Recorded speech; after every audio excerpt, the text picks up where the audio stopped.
Talk this morning. I want to broadcast this morning for you. And I want to talk to you, especially if you're someone who is thinking that nothing is working and you feel like quitting, you feel like throwing in the towel. I'm going to specifically address this to comic book creators, especially, but will apply to people much broader than just comic book creators. So if you're someone that has ever felt like everything you're trying to do just isn't working, or if you just feel down, or if maybe you had a launch or an initiative or some plan that you were all excited about, you put all your energy into, and it didn't go the way you wanted to go, and now you just feel like throwing your hands up, throwing everything away. I hope this video will help. Now, the reason I'm doing this video is because I actually did something that I try not to do this morning, and it's something that is a habit I try to get out of, and that's the habit of picking up my phone and looking at my phone first thing in the morning. And the reason I don't like doing that is because all this phone really is, if you pick it up and look at it, it's other people's agendas, it's other people's just stuff, right? And I don't really think it's a good idea to make the very first thing that you do in the morning fill your head up with, tweets from a certain presidents and news stories and demands and all that stuff. It's important, I think, for us to get centered and focused on what it is that we have to achieve, what we're here for, and all of that. But the reality was I picked up my phone and realized it didn't get charged last night, so I had to plug it in. But before I even plugged it in, I noticed that I was included in a Twitter stream, and it was a stream of a creator who had been just putting out a lot of just stuff about saying things like, I'm going to stop making comics. Why do I bother? And I sort of dug in a little bit deeper, and he was a creator that recently had a Kickstarter, and it didn't succeed. And it seems like he's going through a tough time. And now the reason I got involved, or I was pulled in, was that because a creator that's actually inside the Comics Launch community, and a creator that has been doing some really cool things. He saw that the creator said something like, I tried everything and it didn't work, or I did everything right with my last launch and it didn't work. And the creator was like, hey, surely you haven't tried everything. Have you listened to Comics Launch? And then he made a few suggestions. And the creator and saying, obviously, there's more that you can do, et cetera. Just keep at it. And his response to that was actually very negative. And this is a creator who I know listens to my show, or has listened to my show in the past, has been on my email list, and also has had some pushback about some of the things that I've put out there, especially when he's tried things and they didn't work. And his reaction to my podcast and some of the advice that I give was just sort of very, very curt. And he called it BS. And he said, I don't have time for more snake oil. All right. And so that's kind of harsh stuff, right? And I'll talk a little bit about how I take that, about the stuff that I put out into the world. But I ended up responding to him and just put out an offer. I said, hey, I don't have any snake oil for you, but I would be happy to chat with you about your last launch and help you figure out what your right next moves are, and shoot me a DM if that was interested. And his response to that was actually blocking me on Twitter. So I don't think I'm going to have the opportunity to chat with this creator and see if I can help him. But I'm trying to take this opportunity because I know that there are probably other people out there in my audience that have felt this way, maybe feeling this way right now. And so I want to serve you, even if I don't have the opportunity to serve this creator. All right. And so, and this is something that I've actually really, over the past year and a half, just honed into and really been enjoying, and really made a part of what I've been doing with everything that I've been putting out. For the last year and a half, I've run mastermind groups of small, intimate creator sessions where it's creators that are, hardworking, dedicated. They're putting in the work. They're already along the way on their creative journey, but they know that this is a hard thing that we're doing here, and they have realized that there's value in getting support. And before you get to the point where you're going to Twitter and venting your worst and your lowest thoughts, it's important to have a group of like-minded individuals that have different perspectives and different skill sets and different resources available that you can vent that stuff to first to get to the support and the accountability and other things that you need. So if you're not in a mastermind group and that sounds like something that you'd be interested in, I will be forming some new groups in June, and we will start meeting again in July. So I did want to just let you know that there's an interest list over at comicslaunch.com/mastermind if that's something that you're into.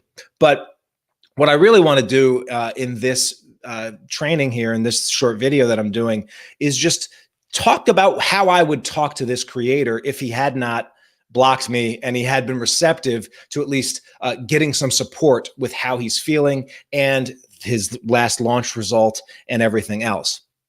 But first, the first point I want to just bring up here is about the downside of inspiration, right? One of the goals of my podcast, I do a podcast. My name's Tyler James, by the way, if anybody happens to be watching this and doesn't know me. I'm the creator and the co-founder and the publisher of Comics Tribe. I've actually been creating comics since I was 12, but publishing them really seriously since about 2011.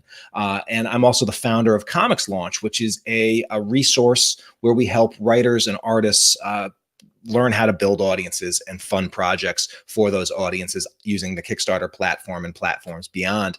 I've been podcasting on for the Comics Launch podcast since 2015, and that's a show that's now over 200 episodes. And in those episodes, one of my main reasons for doing them and main impetuses for the show and one of the things behind the show is like, this show is there to inspire, right? And so I'll make no bones about it. When I go to my podcast, I make sure that I'm in my right frame of mind so that I can come and I can deliver something to creators out there that's going to lift them up. Because let's be real. Like, you all have enough negative voices in your life. Sometimes those voices are in your own head, right? Where I'm not good enough, or you're comparing yourself to other people or whatever, or maybe there's people in your world that don't believe in you, or maybe you were told when you were younger that, there's, this art thing, forget about that, do a real job, get a real job, do real stuff. Like we've got it. There's enough down stuff. There's enough negativity out there. And so one of the things that I decided early on was that I was not, my show was going to be a show of inspiration. I was going to bring on voices and creators that show what is possible when you work hard at something, when you believe in something, when you're passionate about something, and you bring it to an audience that cares about it. All right. And so that's one of the reasons why I've focused on making sure that my show is inspirational, and I do not dwell in the negativity. However, the downside of being inspiring is that some creators they might get inspired and they might try something, try a tactic, try a strategy, try a mindset twist that I put out there, and it doesn't work.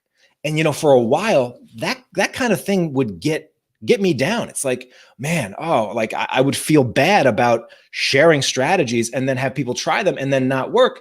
And the reality of that is some people will come away and they'll be like, oh, wow, that Comics Launch stuff, it's all BS. Like this creator said, oh, Tyler's out there, he's selling snake oil, but this stuff doesn't work, right? And that's one of the things about putting your stuff out there, right? The reality is when you put your stuff out there, it may not actually work for everyone, right? It may not actually be for everyone. The books that you create, the products that you create, might not be right for everyone, And I look at it in the world of medicine, right? There are, all these diseases out there, and guess what? Some of those diseases some of the medications are the absolute perfect solution for some people, but they won't work for everyone, right? It doesn't necessarily make them snake oil, but it does make sure that it's something that I'm aware of, that when I put stuff out there into the world, that it's going to be something that that I'm sharing my experience. I'm sharing the experience that's worked for the creators that I've worked with. I'm sharing the stories and the experience of my guests that I have on the podcast. I'm sharing the stories and the experiences of the creators in my network. But that doesn't necessarily mean that everything is going to always work 100% of the time in the exact same way for other people. All right. And so that is one of the things that I do have to recognize and have to be okay with, that sometimes I'll share a strategy that works for me and doesn't work for someone else. Sometimes I'll have a strategy that worked for me once, and then I try it again and I got a different result. interesting, right? And so the other thing about the positivity of the message that I put out into the world with Comics Launch is that it may seem like sometimes I gloss over the fact that what we are trying to do as creators is one of the hardest things in the world. All right, at least in terms of depending upon what are the results that are going out there. Now, there was a creator, Chelsea Kane, recently had a tweet storm that got a lot of people talking when she talked about how making comics is the hardest thing in the world. And after watching the past couple of weeks of Chernobyl and seeing naked coal miners dig in 100-degree trenches that with radiation pouring on them so that they could save basically the entire so they could save all of Russia and most of the European continent from radiation poisoning. That's a harder job than comics. So comics is definitely not the hardest job out there, but it is not hard. Like what we're trying to do in terms of create something that we're absolutely passionate about and then get the rest of the world to buy into it and get as excited about it as we are and support it financially and keep it going. Like, that's not an easy thing to do, right? I will also say, though, that what we are doing has actually never been easier in terms of the resources that are out there, the tools that are out there, the technology that's out there. But on the flip side, there also is a lot of competition. The barriers to entry are very low. And so when you are putting your stuff out into the world, you are putting it out into a marketplace that is more sophisticated and has more choices than ever before. And so it's important for us to be clear about that, and also important for us to just recognize that whatever preconceived notions we have about what it's going to take to make this thing work, those are usually informed by an incomplete knowledge of the full picture of what it's going to take. And the reason it's incomplete is because you've never actually done the thing that you're trying to do, right? Like if your goal is raise $100,000 on the Kickstarter platform and you've never done that, you have no idea how to do that. All right. And the only way that you'll know is by actually going and doing that. So it's important to recognize that, even though I'm all about inspiration, and even though I'm all about trying to empower you as best as I possibly can, it's important to understand that what you're trying to do is challenging. I want to just check in with the chat. I see some people in here. Frank James Bailey says, he wrote 3 books, illustrated novels that were not selling. And this year I made his first comic book and it's outselling his books 10-1. So I'm trying to figure out how to make my comic books better. Hey, Frank, I love that idea. I love the concept. You took some action, you got some results, you made a pivot, and now you're going further into the area that you're getting traction with. Love that strategy. Love that. And keep it up, my friend. Thank you for watching. So here's the next thing that I want to say. All right. And this is especially for that creator, but also for any creators that are in this, in the rut of it.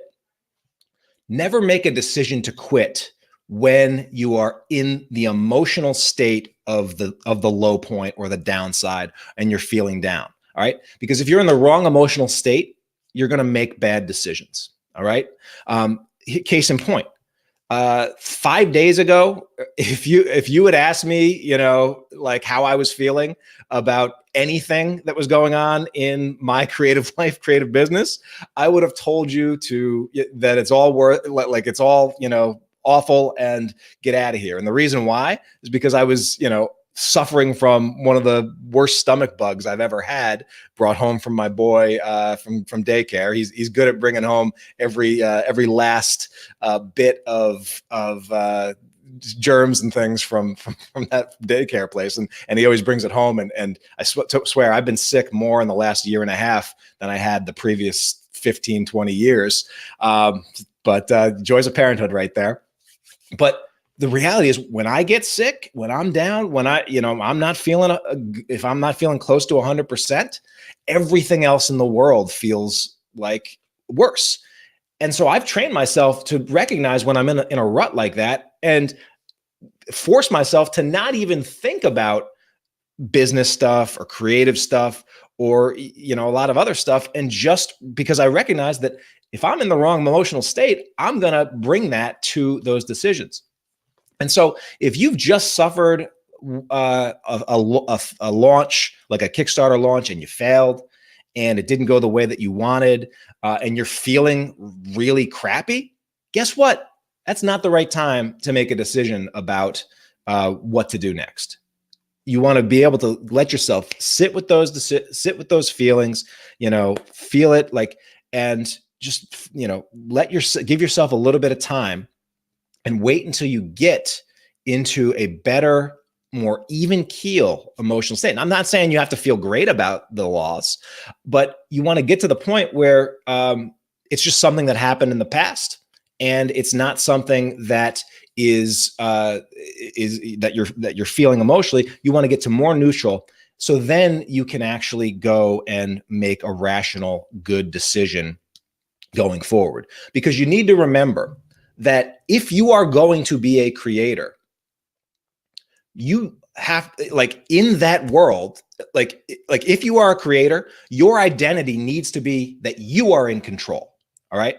So when you start saying things like this creator was saying on his Twitter, Kickstarter doesn't work, Patreon doesn't work, nothing works, I tried everything, I did everything right, why bother? Like, when you start saying all of those things are not statements that a creator can make. All right. Because the reality is, Kickstarter is a tool. It's a hammer. All right. You, the creator, are the person that makes that thing work. All right. Patreon is a tool. It's a hammer. You are the person that makes that thing work or doesn't make it work. All right. The saying, I tried everything. Guess what? I'm sorry. Like, it may feel like that. And I respect your experience. I respect your ability. But guess what? You haven't tried everything, because it's impossible to try everything. All right. I did everything right.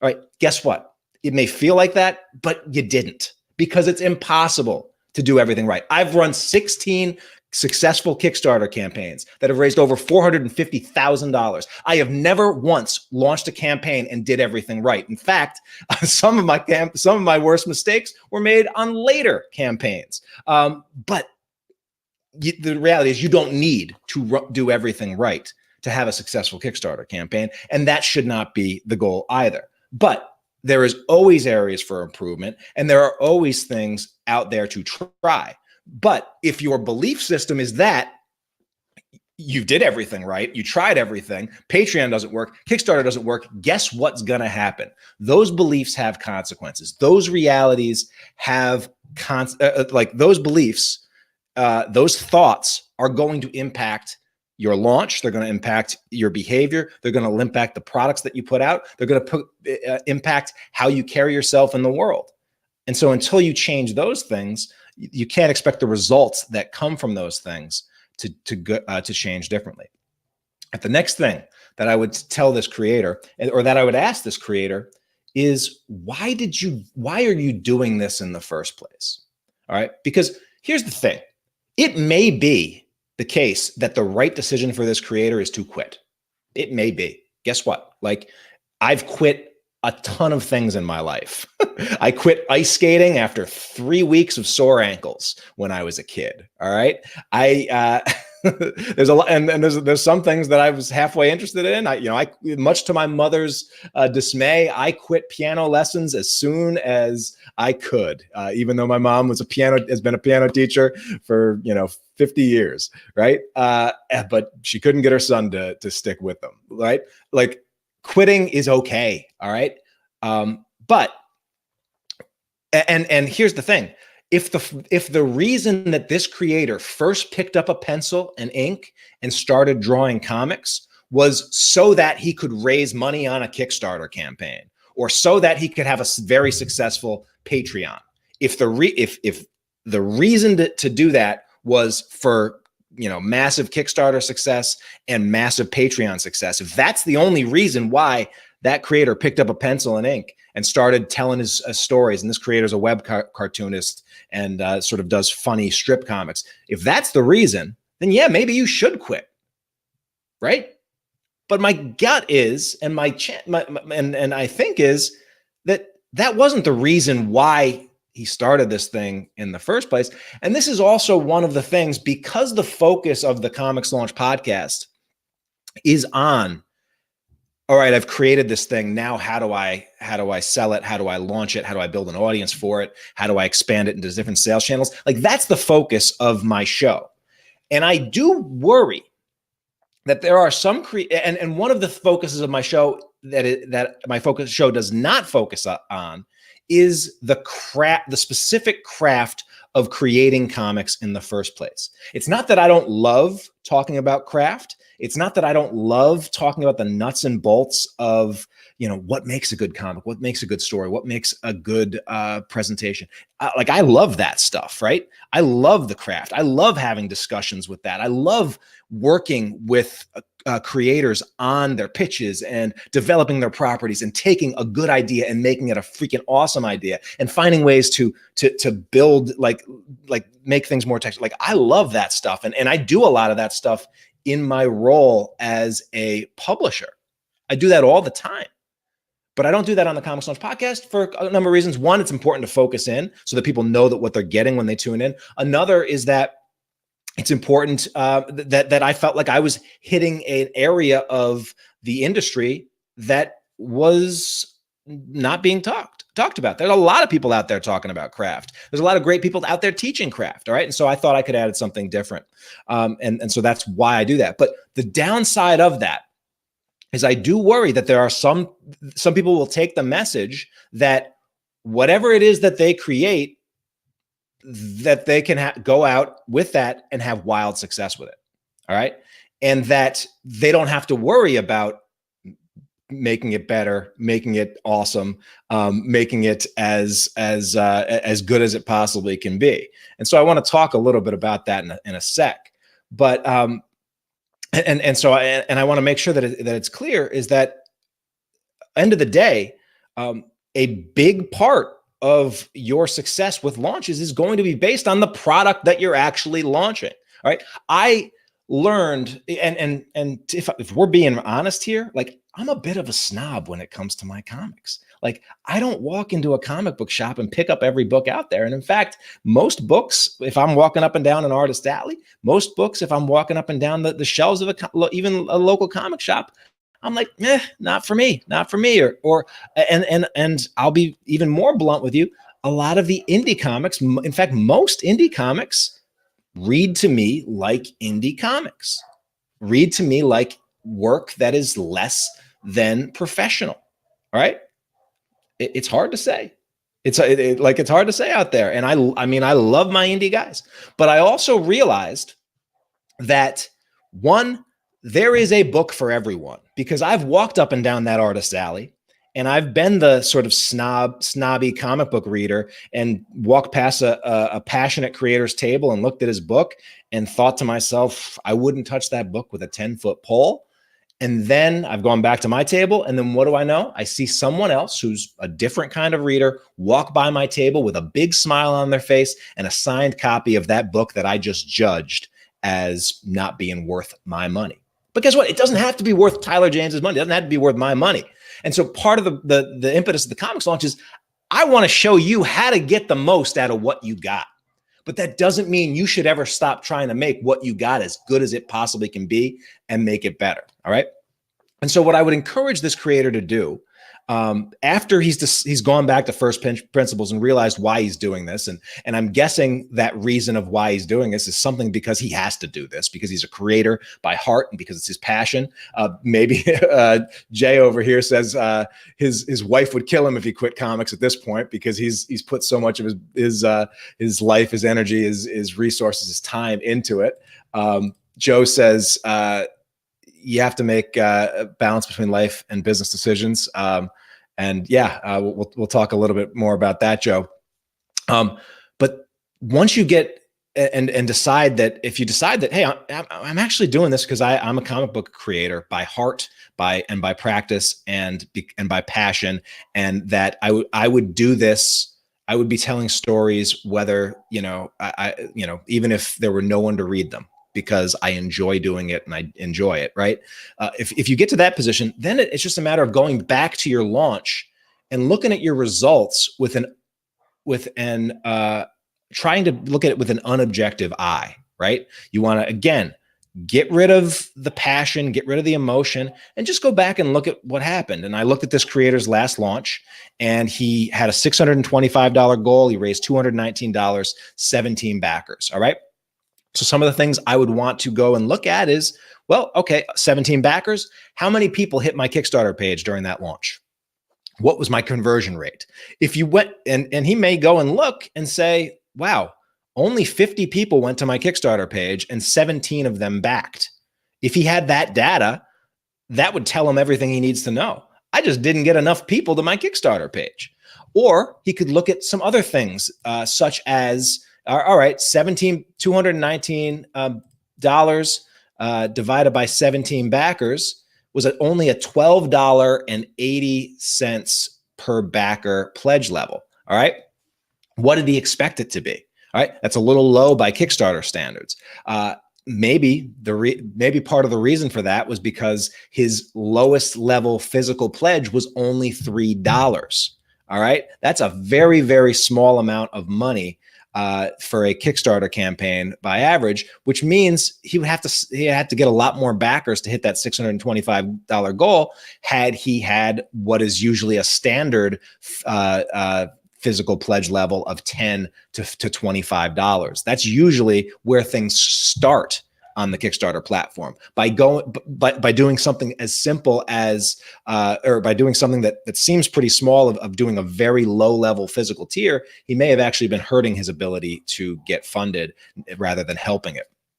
So these are the kinds of things that you can look by going back and just actually looking at what happened with an unobjective eye. Now, obviously it helps to have additional perspectives on this. And this is one of the reasons why I've been running mastermind groups, is because it helps to have other people look at your stuff and get feedback from other people. Joe is a creator that I helped him form a mastermind group, and he's been meeting with a mastermind group. And I know that getting that outside perspective from creators that are doing this, are trying to do this stuff, can be incredibly helpful.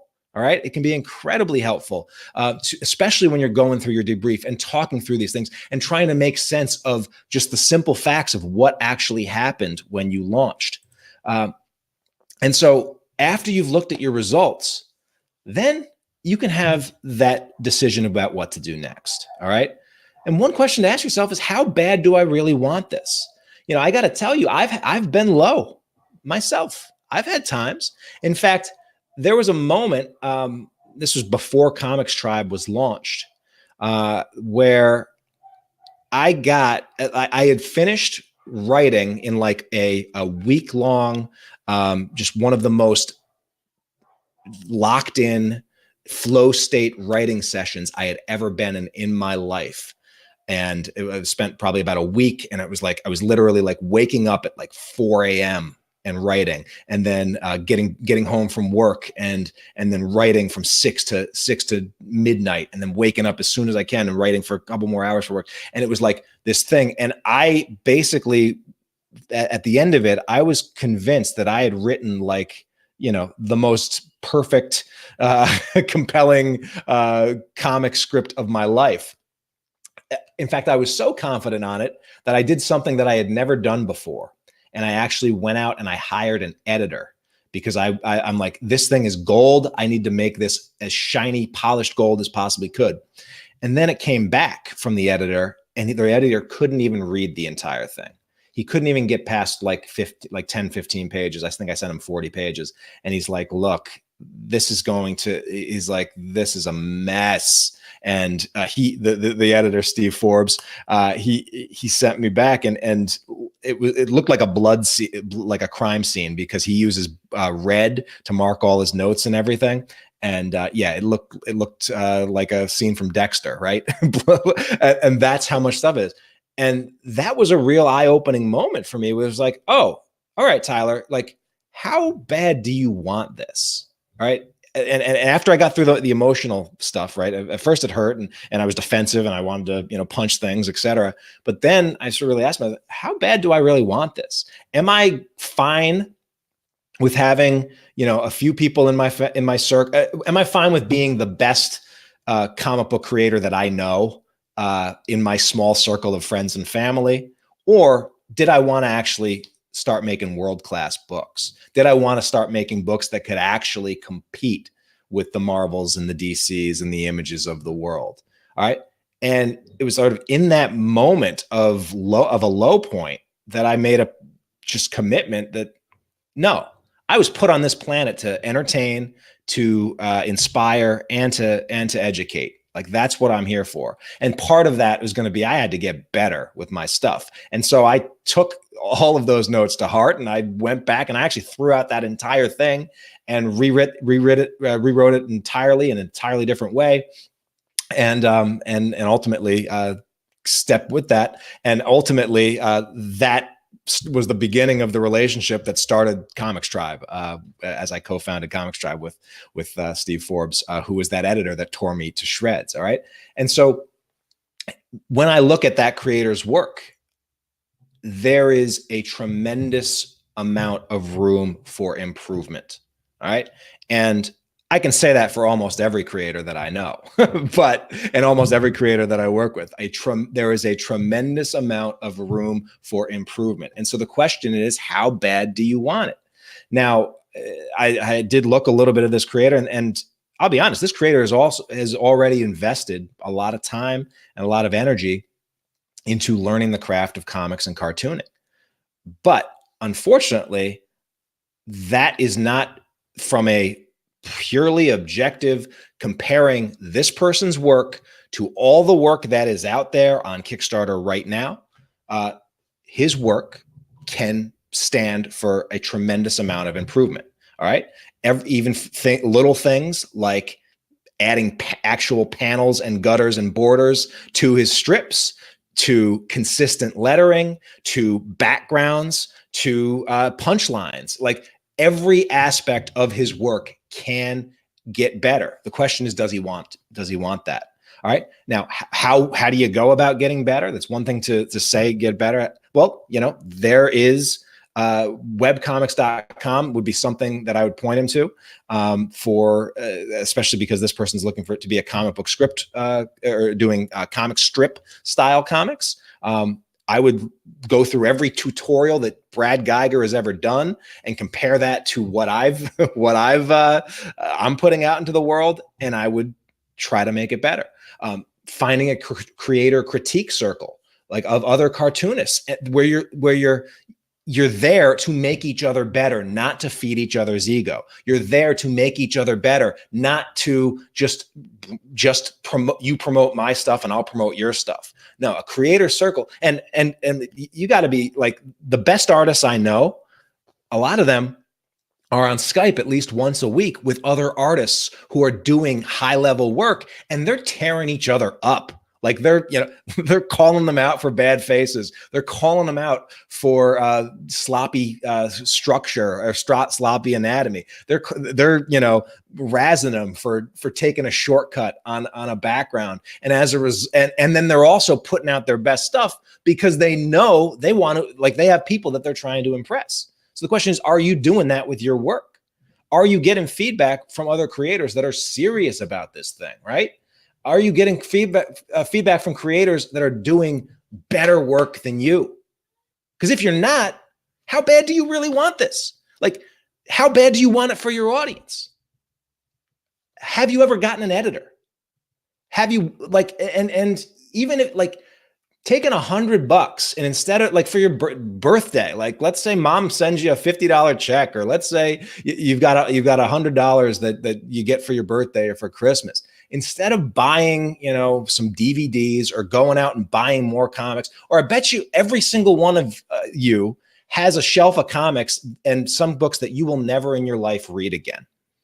Take some of those books, go throw them on eBay, go sell them to your local comic shop, whatever, and put that towards a page or two of critique or an hour of time from a professional editor to really just sit down and tell you what you could do to make your last thing And whatever the last thing you produced was probably the best thing the best thing that you're capable of producing at this point now. Because I guarantee you, the best thing that you're capable of producing right now is not the best thing that you're capable of producing.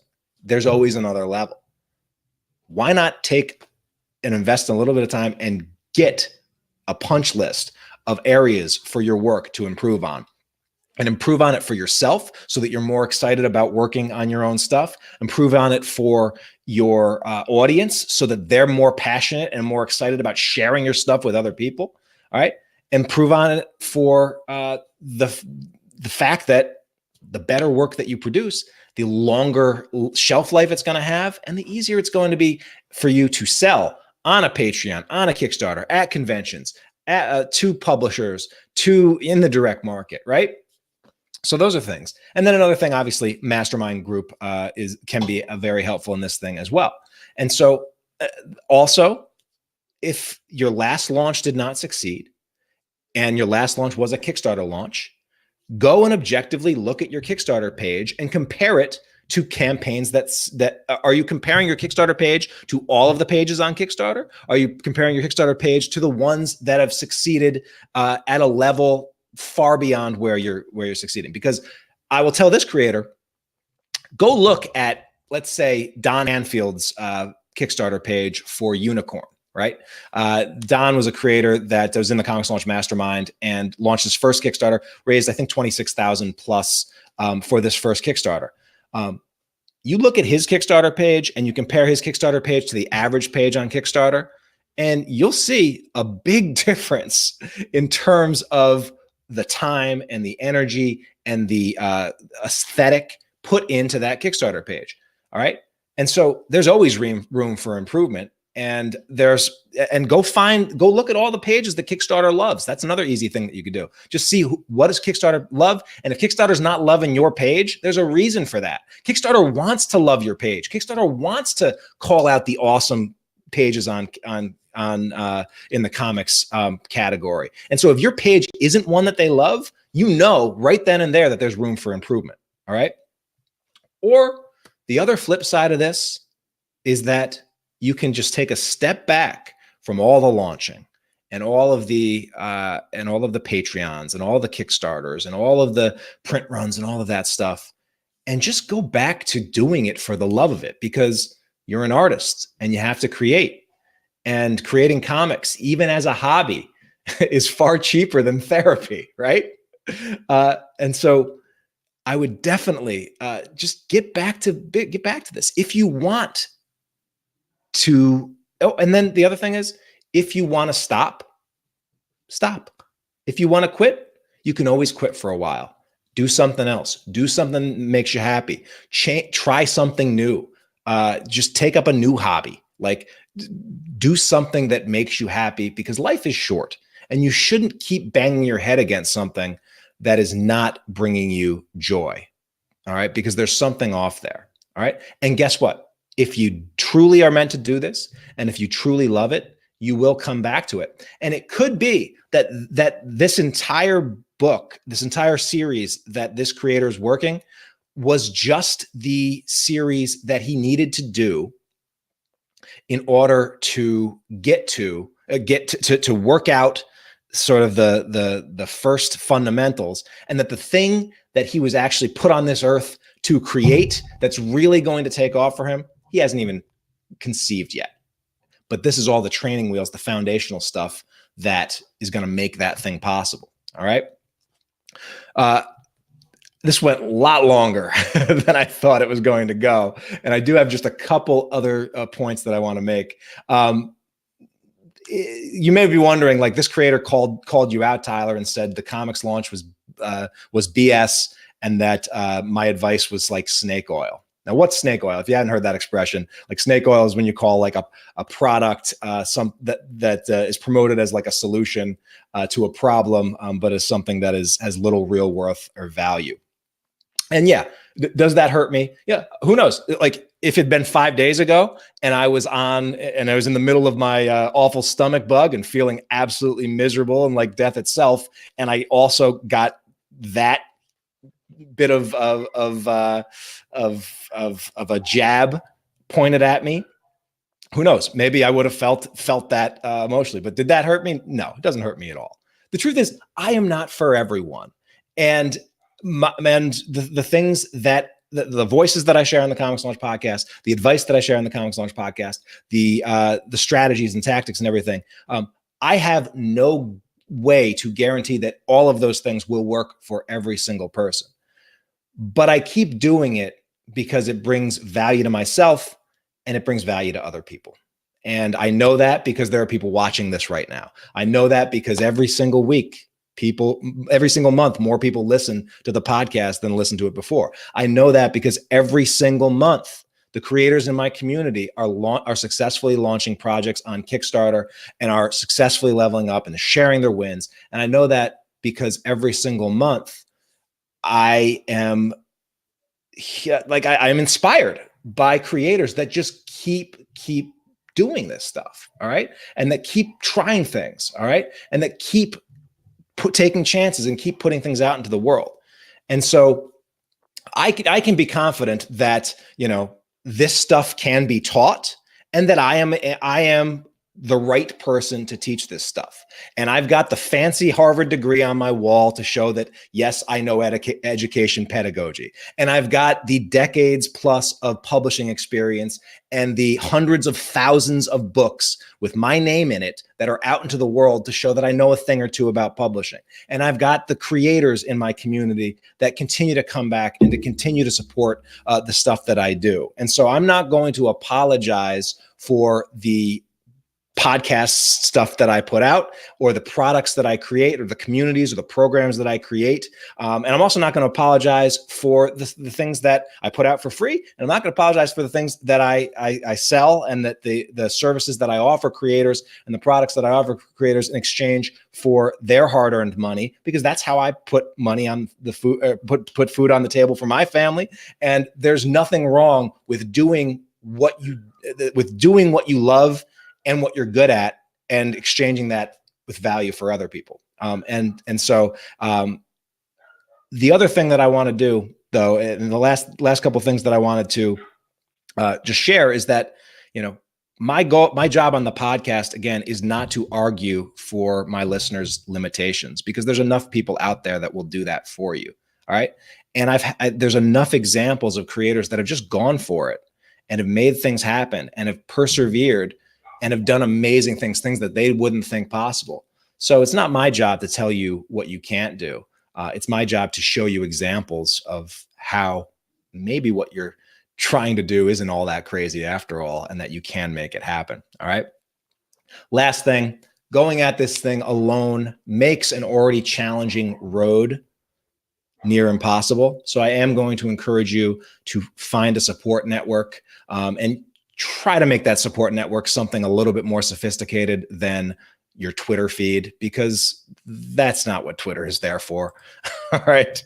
I saw on the news this morning that Twitter, the Italians did a study of students, and they found that students with access to Twitter did 40% less well on tests than students that were prevented access from Twitter. Twitter does not make you more intelligent. Twitter makes you dumber.